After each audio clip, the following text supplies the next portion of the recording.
네, 장원석 앵커는 이 생명체가 왜 세포라는 아주 작은 단위로 구성이 되어 있는지 생각해 보신 적 있으신가요? 잘 모르겠는데요. 네, 좀 어려운 질문이죠. 그리고 우리 몸은 어떤 과학적인 원리를 통해서 움직이는 건지 궁금해 보신 적 있으신가요? 네, 전 바로 대답이 나오지 않는 질문들입니다. 이처럼 생명 현상에 대한 궁금증을 쉽고 명쾌하게 풀어낸 책이 발표됐습니다. 오늘 사이언스 앤 북에서 만나보겠습니다.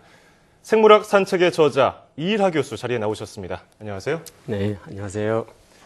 네, 이 생물학 산책의 책의 부제를 보니까 21세기에 다시 쓰는 생명이란 무엇인가 이렇게 정하셨어요. 먼저 어떤 내용이 담겨 있는 책인지 좀 설명 부탁드리겠습니다. 예. 한마디로 말하면 생명이 작동하는 원리, 매뉴얼을 담았다고 할 수 있겠네요. 네. 우리가 스마트폰을 사면 매뉴얼을 숙지하잖아요. 네. 물론 젊은이들은 경험을 통해 감각적으로 스마트폰을 사용하기도 하지만 저같이 나이 든 사람들이나 스마트폰을 좀 더 자유롭게 사용하고 싶은 사람들, 그런 사람들은 새 폰을 사면 먼저 매뉴얼을 잠깐이라도 짬을 내서 읽어보죠. 네. 마찬가지 아닐까 합니다. 우리 몸을 더 잘 활용하려면 생명이 작동하는 원리, 매뉴얼을 숙지하면 도움이 되지 않을까 합니다. 네. 그런 관점에서 이 책 내용을 구성하였습니다. 네, 생명의 흐름부터 진화 과정까지 이렇게 5가지 주제를 다루셨는데 특별히 이렇게 구성을 하신 이유가 있습니까? 네. 말씀드린 대로 이 책의 집필 의도가 생명체가 어떻게 작동하는지 작동 매뉴얼을 이해시키는 것이었습니다. 네. 한참 글을 써 나가던 중에 점심 먹고 산책을 하는데 생명은 흐름이다 라는 화두가 떠올랐습니다. 네. 이 화두와 운율이 맞으면서 전체 책 내용이 매뉴얼 같은 느낌으로 읽힐 수 있도록 각 5부의 제목을 간단한 선언문 같은 형태로 지어보았습니다. 생명은 흐름이다. 네. 네.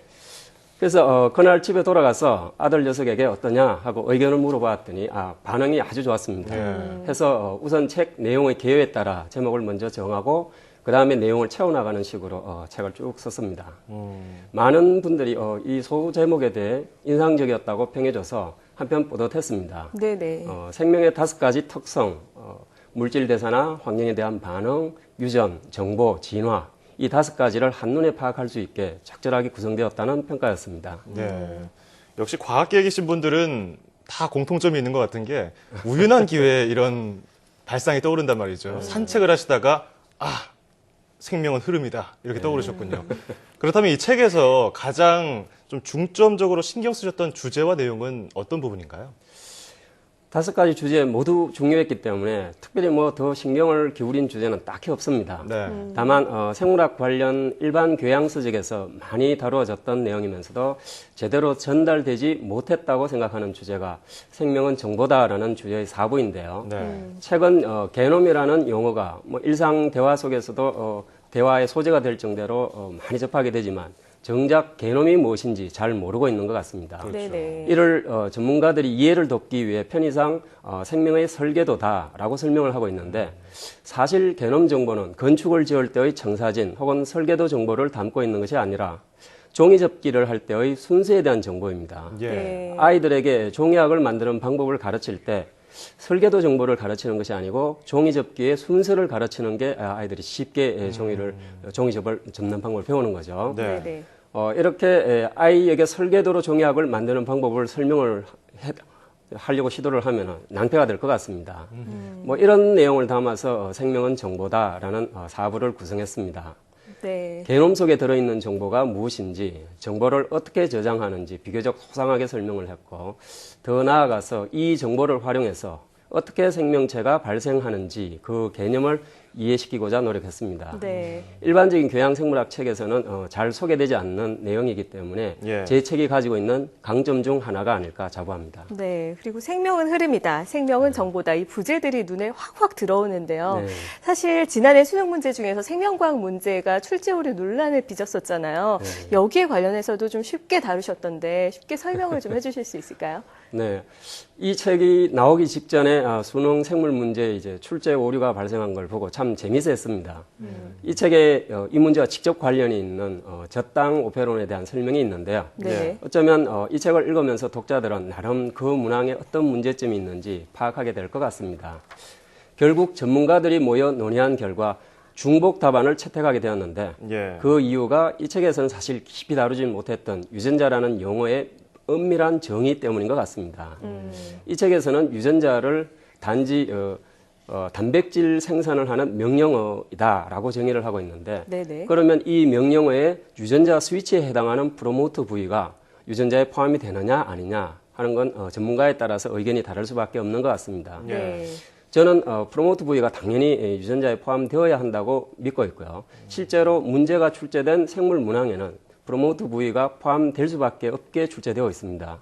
하지만 일반 고등학교에서는 마치 프로모터 부위가 유전자에 포함되지 않는 것처럼 기술되어 있고요. 그쵸. 유전자들의 범위를 어떻게 보느냐에 따라 서로 이제 답이 달라질 수밖에 없기 때문에 이 문제는 생물 문제라기보다는 사실 한편으로는 뭐 언어 철학의 문제이기도 한 것 같습니다. 예. 고등학교 교과서에 엄밀하게 기술되어 있지도 않고 학교에서도 뭐 그걸 명확히 구분하지 않고 있으니까 누구의 잘못이라 할 수는 없을 것 같습니다. 예. 이 사실 이 수능 생명과학 문제에 대해서 논란이 많았었는데 다양한 시각으로 바라보는 분들은 이 교수님의 책 한번 참고해 보셔도 좋을 것 같네요. 자, 마지막으로 이 책을 통해서 바라는 점과 또 독자들에게 어떤 메시지를 전하고 싶은 것인지 간략하게 설명 부탁드리겠습니다. 네, 21세기는 생물학의 세기라고들 합니다. 물리학과 화학의 지식이 정점에 이르게 되면은 그 지식들을 이용해서 21세기에는 생물을 보다 더 잘 이해하게 될 거라는 얘기죠. 네. 그런 관점에서 이미 생물학의 시기가 도래하지 않았나 생각을 합니다. 우리는 거의 일상적으로 게놈 이야기를 듣고 있고 네. DNA 유전자 이야기를 나누고 있죠. 생물을 이해하지 않고는 생활의 많은 부분들이 불편할 수도 있을 것 같습니다. 이를테면 우리 밥상에 일상적으로 올라오는 GM 농산물, 이거 먹어도 되는지, 피해야 되는지, 혹은 내 몸에 유전병이 야기될 가능성이 있는 유전자가 있다라고 할 때 그 사실을 미리 알고 있어야 하는 건지 아니면 무시하고 살아야지 되는 건지 뭐 이런 결정을 할 수 있을 것 같고요.